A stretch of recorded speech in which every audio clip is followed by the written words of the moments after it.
بسم الله الرحمن الرحيم.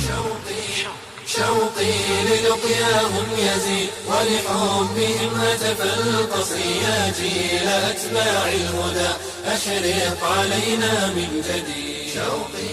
يسر جمعية مودة أن تقدم لكم صورا من حياة الصحابة لعبد الرحمن رأفت الباشا رحمه الله.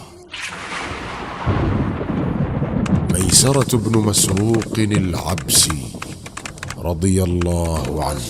هم قادة الدنيا فمن قادوا ولا عرفوا المحيط. هم أسوة الإنسان في الأقوال والفعل السديد. لا ليس نرضى أن ينادوا من قريب. ها نحن أولئك في مكة على رأس 3 سنوات من بعثة النبي عليه الصلاة والسلام، وها هو ذا رسول الله صلى الله عليه وسلم يتنزل عليه جبريل بقول الله جل وعز: فاصدع بما تؤمر وأعرض عن المشركين. فيعلم النبي صلى الله عليه وسلم أن مرحلة جديدة من مراحل الدعوة قد بدأت، وأن عليه أن ينتقل من طور الإصرار إلى طور الإعلان. فبادر الرسول صلى الله عليه وسلم لإنفاذ ما أمر به، وطفق يدعو الناس إلى الله جهرا بعد أن قضى 3 سنوات وهو يدعوهم سرا. فلم يترك مجتمعا من مجتمعات العرب إلا قصده، ولا قبيلة من قبائلهم إلا عرض نفسه عليها وسألها أن تؤويه وتحميه حتى يبلغ رسالة ربه. وكانت قبائل العرب تجتمع كل عام نحو من 2 شهرين في أسواق عكاظ ومجنة وذي المجاز، فيبيعون ويشترون ويتناشدون الأشعار في المحافل، ويتفاخرون بالمآثر على المنابر، وتعزف لهم القيان بالمعازف، ويشهدون الرقص ويشربون الخمور، حتى إذا ما انتهوا من موسمهم هذا مضوا إلى الأماكن المقدسة لأداء مناسك حجهم. وكان رسول الله صلى الله عليه وسلم يغتنم فرصة ذلك الموسم الكبير الذي يجمع شمل العرب كل العرب، فيسأل عن القبائل قبيلة قبيلة، ويتتبع منازلهم منزلا فمنزلا، ويعرض عليهم دعوته، ويذكر لهم خذلان قومه له، ويسألهم أن يؤووه وينصروه حتى يبلغ رسالة ربه، ويعدهم على ذلك الجنة. فكان بعضهم يؤذيه بلسانه فيسخر منه ويستهزئ به، وبعضهم يؤذيه بيده فيرميه بالحجارة، أو ينخس ناقته بعود أو نحوه فتجفل وتعثر، وبعضهم يرده ردا فيه شيء من الرفق وهم قليل. وعلى الرغم من ذلك الصد الذي يلقاه كان لا يمل ولا يكل ولا يفتر. وفي موسم من هذه المواسم كانت قبيلة عبس قد باعت واشترت، ثم خفت إلى منى لقضاء حجها، ونزلت عند الجمرة الأولى بالقرب من مسجد الخيف.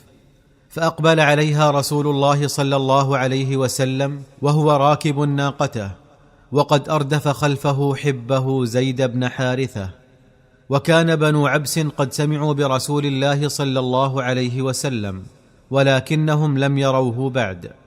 فوقف عليهم ونزل إليهم، وأخذ يبشرهم وينذرهم بين يدي عذاب أليم، ويبين لهم محاسن الإسلام، ويتلو عليهم ما يتيسر له من آي القرآن، ويذكر لهم خذلان قريش له، ويدعوهم إلى إيوائه ونصرته حتى يؤدي رسالة ربه ويعدهم الجنة. وكان في القوم ميسرة بن مسروق العبسي، فالتفت إلى قومه وقال: تعالوا يا قوم نؤوي هذا الرجل وننصره، فوالله ما سمعت قبل اليوم كلاما أنور من كلامه أو أعدل.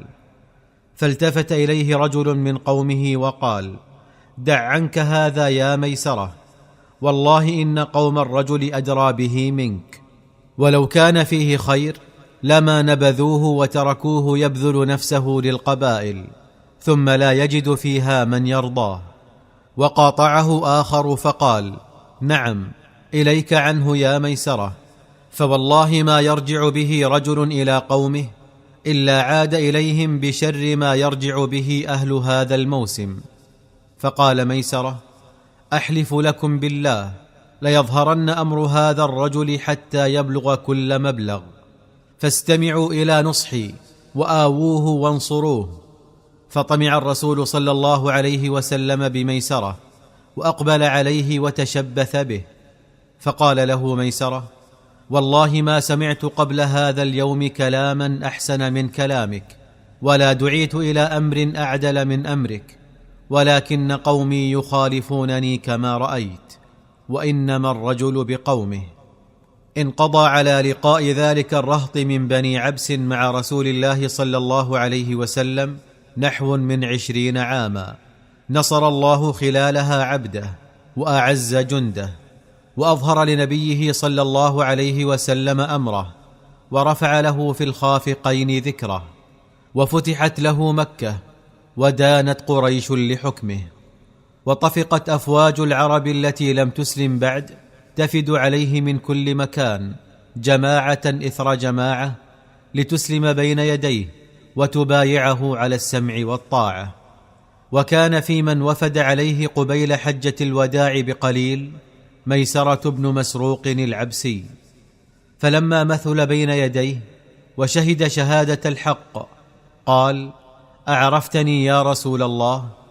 قال: نعم، صاحب ذلك الموقف بالقرب من الخيف في منى. فقال ميسرة: والله يا رسول الله ما زلت منذ أنخت راحلتك في ذلك المكان حريصا على اتباعك، وأبى الله إلا ما ترى من تأخير إسلامي، وقد هلك عامة النفر الذين كانوا معي في ذلك اليوم، فأين هم يا رسول الله؟ فقال عليه الصلاة والسلام: كل من هلك منهم على غير دين الإسلام فهو في النار. فبكى ميسرة وقال: الحمد لله الذي أنقذني بك من النار يا رسول الله، الحمد لله الذي أنقذني بك من النار يا رسول الله. ثم ما لبث أن لحق الرسول الكريم صلى الله عليه وسلم بالرفيق الأعلى، وآلت الخلافة إلى الصديق رضي الله عنه، وشبت نار فتنة الردة، وجعلت أكثر أحياء العرب تقول: نقيم الصلاة ولكننا لا نعطي الزكاة. وعظم الخطب على المسلمين، واشتد عليهم الكرب، وخافوا على مدينة رسول الله صلى الله عليه وسلم أن يهاجمها المرتدون، مستغلين خلوها من الجند بسبب بعث أسامة بن زيد. فكلم بعضهم الصديق وقالوا: اقبل منهم الصلاة ولا تلزمهم بالزكاة، واتركهم حتى يتمكن الإيمان من قلوبهم فيزكوا. فانتفض الصديق لقولتهم هذه انتفاضة الأسد الجريح، وقال: والله لأقاتلن من فرق بين الصلاة والزكاة، والذي بعث نبيه صلى الله عليه وسلم بالحق لو منعوني عقالا كانوا يؤدونه لرسول الله صلى الله عليه وسلم لقاتلتهم عليه. وفي ذات يوم من أيام تلك الفتنة المدمرة العمياء خرج ميسرة بن مسروق العبسي من ديار قومه في نجد على مرأى من المرتدين ومسمع، ومعه نفر كبير من قومه، وقد ساقوا أمامهم زكاة أموالهم من سمان الشياه وكرائم الإبل، وحملوها بأصناف الغلات مما تجب فيه الزكاة، ومضوا بها نحو أرض الحجاز ترفعهم النجاد وتحطهم الوهاد، فإذا علوا مرتفعا كبروا، وإذا هبطوا منخفضا سبحوا. فلما بلغ ميسرة المدينة دخلها وهو يسوق أمامه ذلك القطيع الكبير الذي ازدحمت به الأزقة، حتى أناخه أمام بيت مال المسلمين، ففرح به أهل المدينة أعظم الفرح، وتلقاه الصديق بالغبطة وقال له: بارك الله لك ولقومك بأموالكم وأثابكم الجنة. ثم أوصى بهم خالد بن الوليد. ومنذ ذلك اليوم توثقت عرى المودة بين ميسرة بن مسروق العبسي وبين سيف الله خالد بن الوليد، فانضوى ميسرة تحت لوائه ومضى معه مجاهدا في سبيل الله، على الرغم من أنه كان شيخا قد طعن في السن. وفي معركة فحل بالأردن اشتد البلاء على المسلمين وكاد يظهر عليهم الروم، فبرز من معسكر الأعداء فارس موفور الشباب وثيق الخلقة شديد البأس، وجعل يطلب مبارزا يبارزه، فهابه الناس، فإذا بالشيخ المسن ميسرة بن مسروق يهب لمبارزته، فرده خالد وقال: ليس لك به طاقة، فهو شاب شديد الفتاء وأنت شيخ معمر. فلم يستمع ميسرة لقوله، وهم بالمضي نحو الفارس، فدفعه خالد إلى الصف وهو يقول: أما بايعت رسول الله صلى الله عليه وسلم على الطاعة؟ فأطع وارجع إلى صفك. عند ذلك برز للفارس الرومي شاب من شبان المسلمين، وما زال يقاتله حتى قتله. وكأن الله تباركت حكمته قد ادخر ميسرة في ذلك اليوم ليكون أول قائد مسلم يقود جيشا من 6000 مقاتل، ويدخل بهم أرض الروم غازيا في سبيل الله، ثم يعود من غزوته مؤيدا بنصر الله، حاملا معه من الأسلاب والغنائم ما فاق كل تقدير، معبدا الطريق أمام جند المسلمين منذ عهده إلى زمن محمد الفاتح الذي فتح القسطنطينية فيما بعد. ميسرة بن مسروق أول قائد مسلم يقود جيشا من 6000 مقاتل ويدخل بهم أرض الروم.